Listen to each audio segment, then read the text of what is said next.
happy pajama day. I want you to meet our final of the 4 guinea pigs. This is Birch. He belongs to Bridget and he lives with Ginkgo. They share a cage together and they're buddies. This is Birch. He's our most athletic and kind of jumpy guinea pig, though he's not really showing that off right now. You being shy, Birch? Say hi. Say hi. So, happy pajama day again.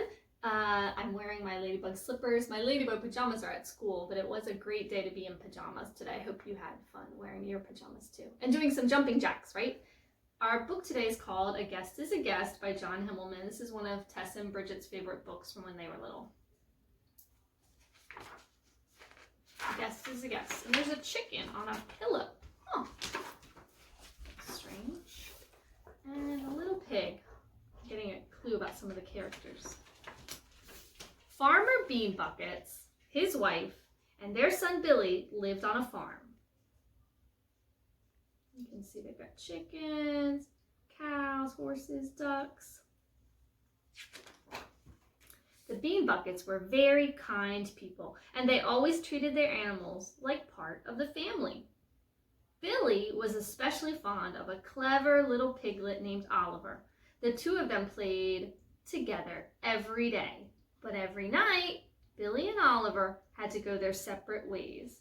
And if you look here, you can see little Oliver out in the farmyard looking for Billy. One evening, Billy asked if it would be all right to have a friend spend the night. "If it's okay with his mother," said Mrs. Bean Buckets. Billy went out to the pig pen to get his friend Oliver. All the other pigs were asleep. So he quietly snuck the piglet away and took him up to his room. I don't think the mommy pig's gonna like that very much. Later that night, Oliver's mother noticed that her baby was gone. She woke the other pigs and they all called for the missing piglet. The noise woke Oliver. He went down to the back door to see what all the racket was about. The pigs were very happy to see that Oliver was safe. Together, they all snuck up to Billy's room. Look at that. What would you think if you woke up and there were pigs sleeping in your bed? Looks a little bit crowded.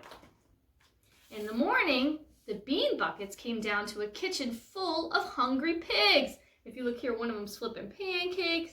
They've dropped eggs on the floor. They're in the refrigerator. "What should we do?" Mrs. Bean Buckets asked. "A guest is a guest, and we must show them our best," said Farmer Bean Buckets. Later that day, the rooster saw a strange sight in the farmhouse. He sent in one of his bravest hens to investigate. And here's the hen looking in, and oh, there's a pig reading the newspaper and drinking coffee? What? When the hen didn't return, he gathered all the chickens together, and they entered the house.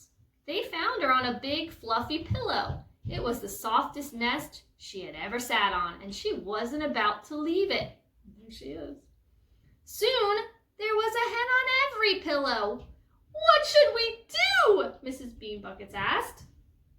"A guest is a guest, and we must show them our best," said Farmer Bean Buckets. I think there's going to be more. In the evening, the Bean Buckets sat down to watch their favorite Western, like a cowboy movie. The pigs and chickens were making so much noise that Farmer Bean Buckets had to turn the volume way up. Can you guys turn the volume up? Or maybe on the remote? The sound of the TV Western brought the horses and cows stampeding into the room. They stopped in front of the TV and stared. "More guests?" asked Billy. "Afraid so," said Farmer Bean Buckets. They're eating popcorn, sitting on the couch, drinking soda. In the morning, there was a knock at the door. It was the ducks. "I guess they were wondering where everyone went," said Billy. Now the house was filled with animals. They took over the TV. Look, there's not even a spot on the couch for the people. They ate all the good stuff out of the refrigerator.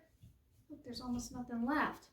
The morning paper was always a mess. Look at that. They're all reading the paper. And worst of all, there was always a line for the bathroom. Look how they're all lined up with their toothbrushes. Finally, Farmer Beanbuckets cried out, "A guest is a guest, and we must show them our best.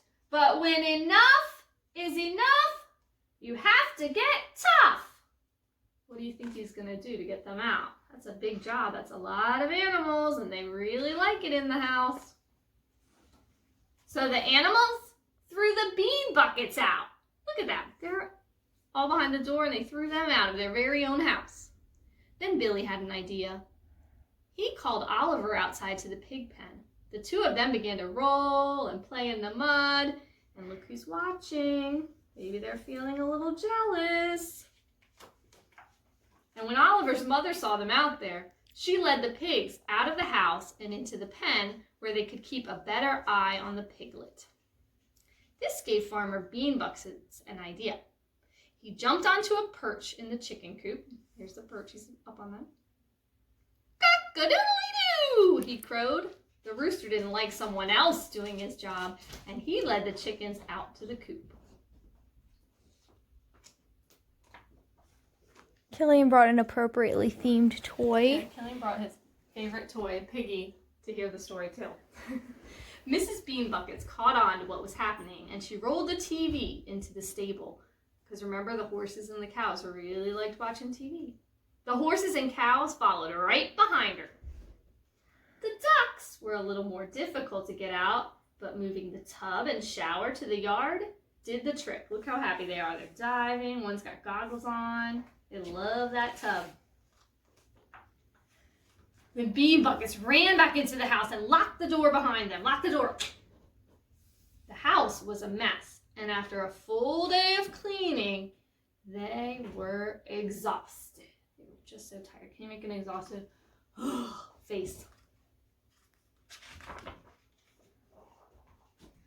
"A guest is a guest, and now it's time for some rest," said Farmer Beanbuckets. And one by one, the whole Beanbuckets family fell asleep. And because their TV was out in the barn, they had to go out in the barn, and they fell asleep all cuddled up with all the animals. And that's the end of the story. I hope you had a happy Monday. I miss you. I will record another book tomorrow, and hope to hear from you all soon. Take care.